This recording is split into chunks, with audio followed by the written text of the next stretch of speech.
Good evening. This is Felicity. I am speaking to you from my library and I have a terrible problem. I need help.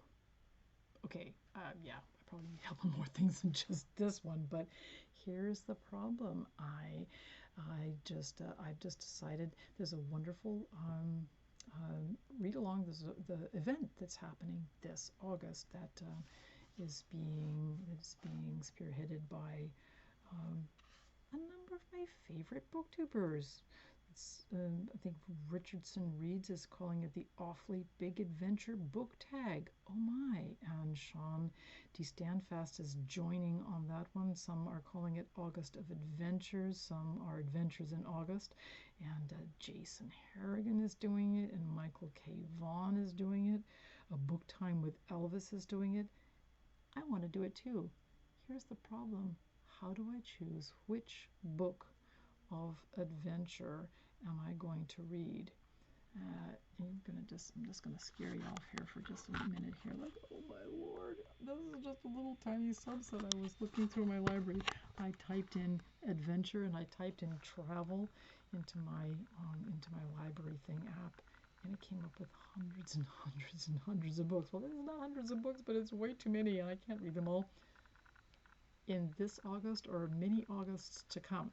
A lot of them are books I've read before, but which one am I going to read? Which ones am I going to read for Adventure in August, or the awfully big pile of adventure books to choose from for August? Anyway, here goes. So I'm going to just go through a few of them, and maybe you can help me make up my mind. All right, so here we go. Okay, so enough said. So we've got Call of the Wild or White Fang. These are animal adventure stories by Jack London, and yeah, it's this very, very much adventure story. I love these ones. I read them as a kid. This is a really tap paperback. Who cares? They're both in there. So Call of the Wild, White Fang by Jack London. Should I read that one? Or perhaps I should read She by Rider Haggard. I could read that one. That one's great. I haven't read this one yet. I should read this one, but I could read the other one. Well, all right. How about this one? Oh my goodness. I could read this adventure story. This is Carlos Castaneda, The Teachings of Don Juan, a Yaqui Way. Yaqui Way? I don't know. It's pretty adventurous. I read this one too. I could read this one again. I could read this one for Adventures in August. Oh yeah, but then I'd have to read the other two. Where would I be then? Ooh, here we go. I could read this wonderful little tiny edition of 39 Steps by John Buchan. That's an adventure story. Yeah. Or I could read Captain Cook's Voyages, Voyages of Discovery, in this really, really, really pretty ancient old Everyman edition. Yeah, I could read this one, Captain Cook's Voyages of Discovery. I could read that one. I haven't read it yet. I could read that one. I could read, ooh, look at this. I have 2 copies of this. Actually, this is a kind of a hard one to read. Robinson Crusoe. I could read Robinson Crusoe. I think actually a couple people are going to read Robinson Crusoe, but how can I decide which one when I still have all this huge pile here left to go? Robinson Crusoe, that's an adventure. I was born in the year 1632 in the city of York, and it goes on from there. He couldn't stay still. What a tale. All right, or I could read Aldous Huxley, Beyond the Mexique Bay. This one is wonderful. I've read part of this one. I wouldn't mind reading this one for sure. This is Aldous Huxley on travels, and it is. I want to read this one. Oh, I want to read this one. Oh dear, but wait, there's more. I could also read Around the World in 80 Days by Jules Verne. I could read that one. I've read that one before. Oh, I could read this one, Phileas Fogg. What a great story. What a great adventure. Well, how about this one? Actually, I have 2 copies of this as well. This one is The Travels of Marco Polo the Venetian. That. There's a crazy adventure for you. This is my grandmother's. This one, Travel and Topography, indeed. Marco Polo's Travels with an introduction by John Masefield. Awarded by the Bambridge Municipal Art Society to Dorothy Lee Fitzgerald for Best Design of a Grade, June 1908. Thank you, Grandma Weymouth. Yeah. I could read this one. That'd be great. I'd really enjoy that. Okay. This one's a comedy routine. Tough Guide to Fantasyland. This is travel. This is absolutely wicked twist on traveling. This is a this is a travel guide to traveling through Fantasyland. And Diane Wynne Jones, who's actually a fabulous fantasy writer, she's basically taking the piss out of a bunch of different pretty mundane cookie cutter fantasy books. Yeah, I'm gonna read this one again. I know I'm going to read this one again. This is great. Pools. Any pool is likely to be numinous. This is great. Okay. Can't stop, must do more. Charles Williams, War in Heaven. This one would be great. I love Charles Williams. I've read this one before a couple of times. I could read it again. The telephone bell was ringing wildly, but without result, since there was no one in the room but the corpse. Yeah, I could read that one.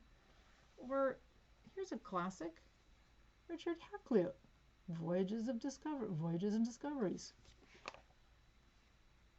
Yeah, there's another seafaring one. Oh, I could read this one. I haven't read this one yet. I could read this one. This would be great. And here's an old one that we've had in our family for. This one was I'm pretty sure this was my mother or my grandmother's. This was Sally Robinson, pretty edition. This is, I think this one is probably a children's edition because the print is kind of big on it. And it's got pictures. Yeah, it's got pictures. It is really falling apart in my family over some decades. Pretty much love this one to bits. But it's a pretty book. Oh, yeah. John C. Winston Company, Swiss Family Robinson by David Weiss. And this particular one was printed in 1929, so was probably my grandmother's. Could read this one? Yes. All right. And this one's very different. This one I picked up at the Other Change of Hobbit long ago. This is the first novel I got, or the first book I got by Moers. Absolutely love it. 13 and a Half Lives of Captain Blue Bear.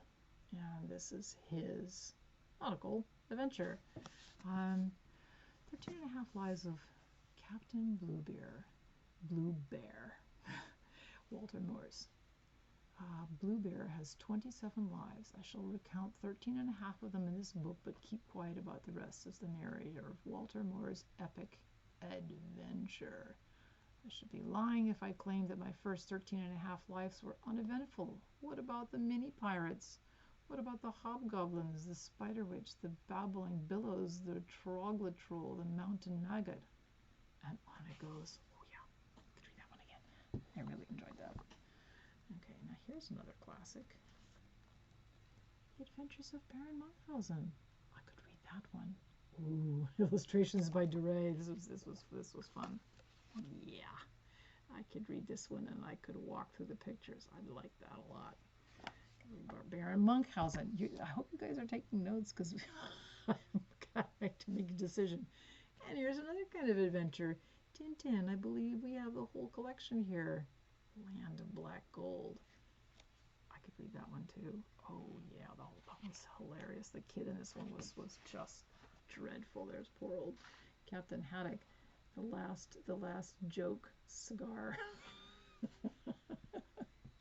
I could read Tintin. I could read any Tintin, but I picked that one. John Muir. I could read Travels in Alaska.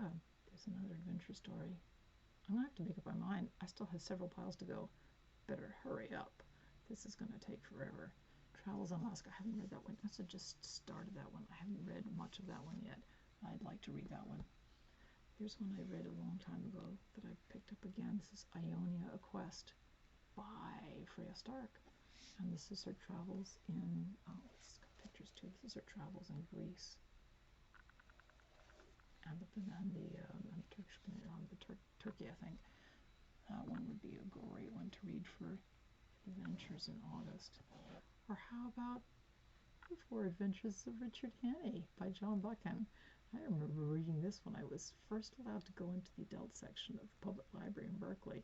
I think this is one of the very first things that I checked out.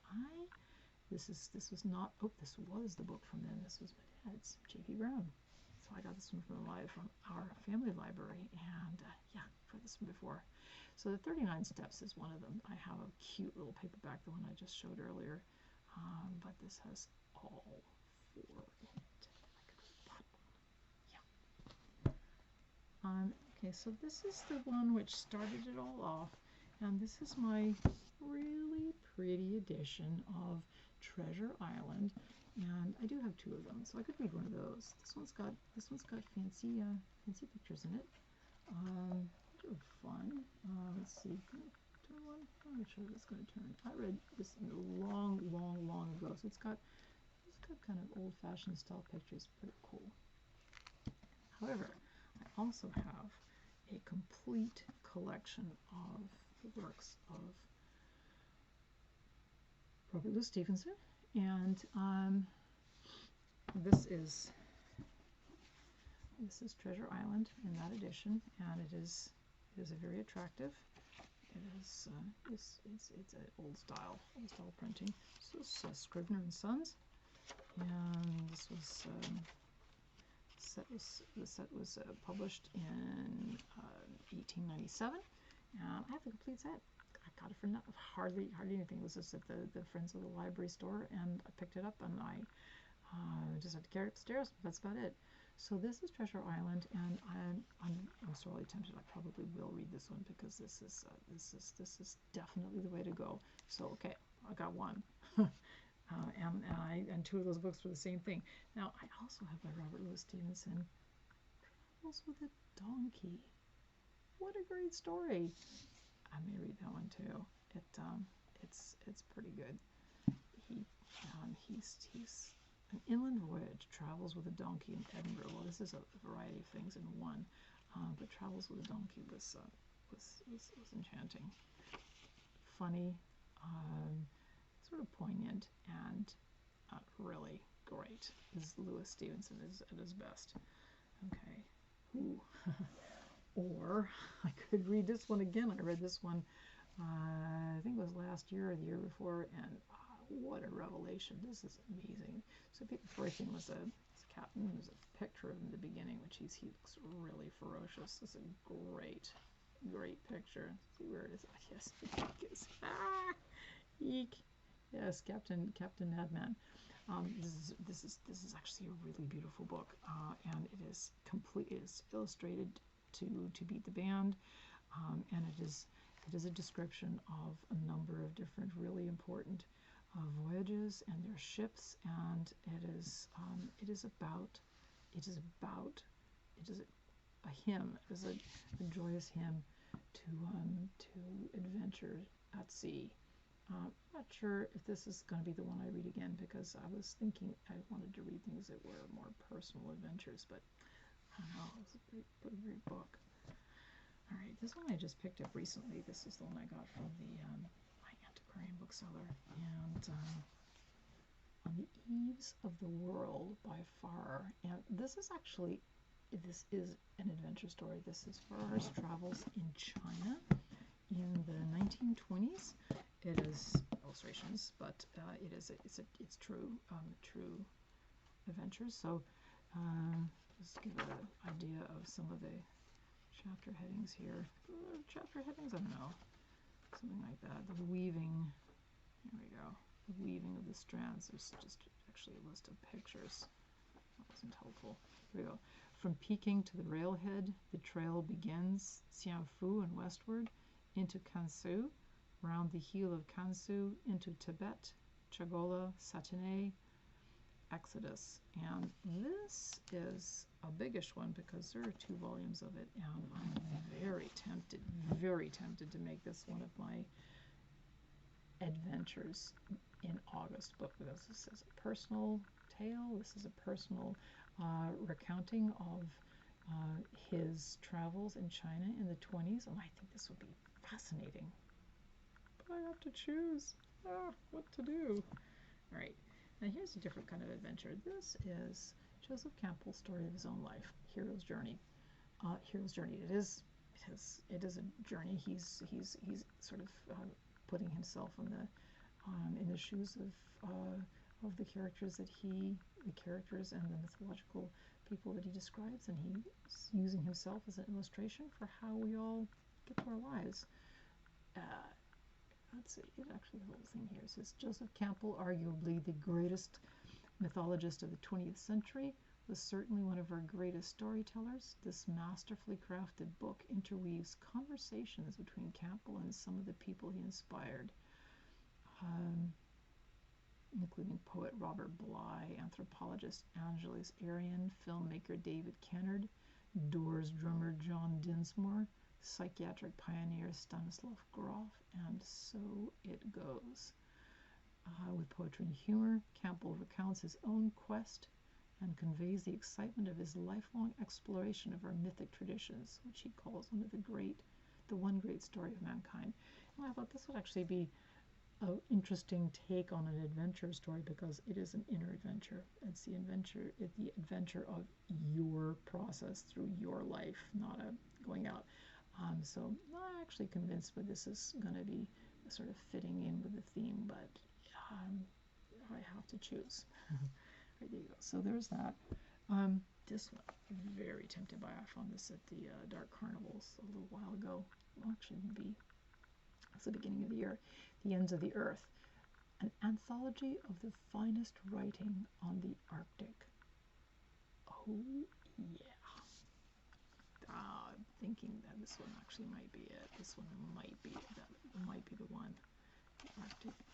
So we have John Franklin, Elisha Kent Kane, John C. Loomis, Andrea Barrett, Jules Verne, Fridtjof Nansen, Salomon Andre, Robert Peary, Knud Rasmussen, Contran de Poisson, Jack London, Barry Lopez, Marla Cohn, Elizabeth Colbert, and yeah, I think I want to read this one. Maybe I'll read this one. This would be great. Here's another kind of an adventure. This is Ian Banks, who we all know is a writer of fiction, both regular fiction and also science fiction. And this is the one non-fiction book of his that I have, Raw Spirit, In Search of the Perfect Dram, and it is a travel adventure through Scotland, his native country, visiting every distillery that he could come to, and it is fabulous. He begins. This is really fun.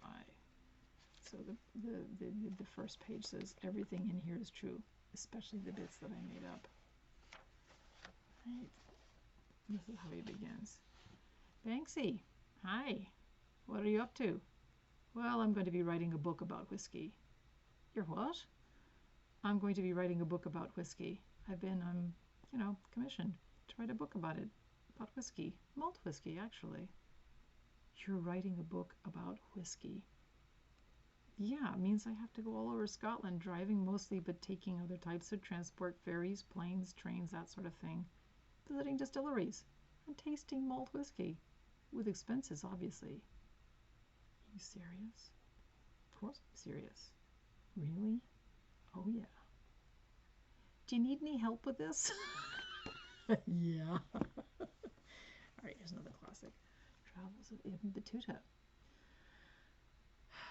Don't have to say more about that. Anyway, yeah, that's definitely, I have 3 or 4 books on the travels of Ibn Battuta, different translations, different sections of it, and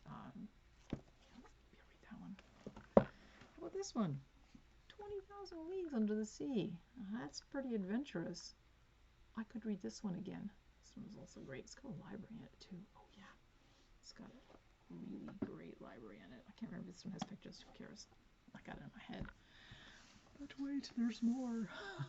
This was the other copy of, it's a teeny little one. This was the other copy of Marco Polo's Travels that I have. Beautiful printing too. This one was really fun. This is a fun one to look at. It's a penguin book. So cute. Adorable.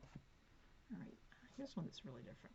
This is Road Marks by Roger Zelazny. This is a science fiction fantasy book novel, and it is about travelers on the road too.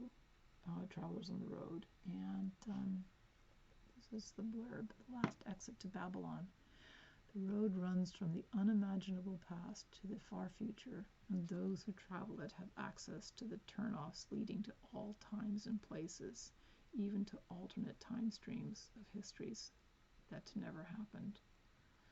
Why the dragons of Belquinth made the road, or who they are, no one knows, but the road has always been there for those who know how to find it, and always will be. It's actually really great. I've read this a few times. I could read it again. There you go. All right. I have not read this one yet. This is one I can't remember when I got it, but I was just looking through my science fiction, looking fantasy, looking for something kind of representative. And Robert Silverberg, The Longest Way Home. I read the blurb and I said, it's an adventure story. The privileged heir of a great house 10,000 miles away, 15-year-old Joseph Master Kelleran, awakens to the din of his world imploding. Frightened and alone, surrounded by enemies who would kill him without question, Joseph must now make his way across a strange, dangerous, and wondrous continent, a desperate journey toward a home that may no longer exist. I gotta read that one. I gotta read The Hobbit. I could read Mason and Dixon by Thomas Pynchon. I could read The Adventures of Gerard by Conan Doyle.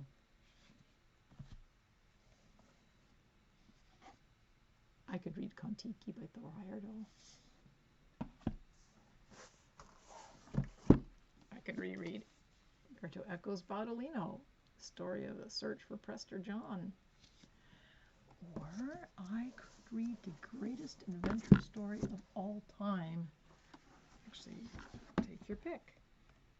The Odyssey by Homer, or Ulysses by James Joyce. There you have it. What am I to do with all these books? I have to decide. Maybe next time I will decide which of these books. I think I really only should pick 4 this time. 20 books for my July TBR was impossible. Yeah, so I think I need to pick 4, maybe 5. I've got a day to do it. August is almost upon us. There you go.